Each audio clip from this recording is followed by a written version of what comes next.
ગાંધીનગર તારીખ 28 કેન્દ્રીય reserve police દળ દ્વારા આગામી તારીખ 24 થી 28 માર્ચ 2025 દરમિયાન આયોજિત 72મી All India police activities cultural championship 2024-25ની ગુજરાત યજમાની કરશે, જેમાં વિવિધ 27 રાજ્યોના 572 રમતવીરો સહભાગી થશે।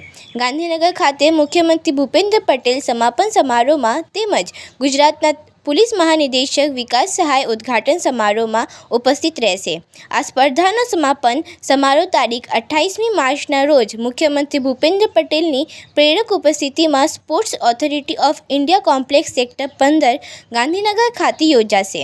આ 4 દિવસીય સ્પર્ધા દરમિયાન પ્રતિસ્પર્ધીઓ વચ્ચે 4 સ્પર્ધાઓ યોજાશે।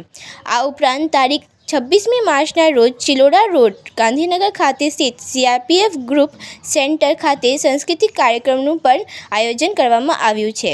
અત્રે ઉલ્લેખનીય છે કે 72મી All India police activities cultural championship 2024-25 સ્પર્ધાનો Andaman Nicobar police, Andhra Pradesh police, Assam police અને Assam rifles, border security force, Chhattisgarh police, CISF, CRPF, Gujarat police, Haryana police, Indo Tibetan border police, Jammu Kashmir police, Jharkhand police, Karnataka police, Kerala અને મહારાષ્ટ્ર પોલીસ, NDRF, ઓડિશા, રાજસ્થાન, તમિલનાડુ, ઉત્તરાખંડ, પશ્ચિમ બંગાળ, તેલંગાણા, ઉત્તર પ્રદેશ અને પંજાબ પોલીસ SSBના 572 સ્પર્ધકો ભાગ લઈ રહ્યા છે।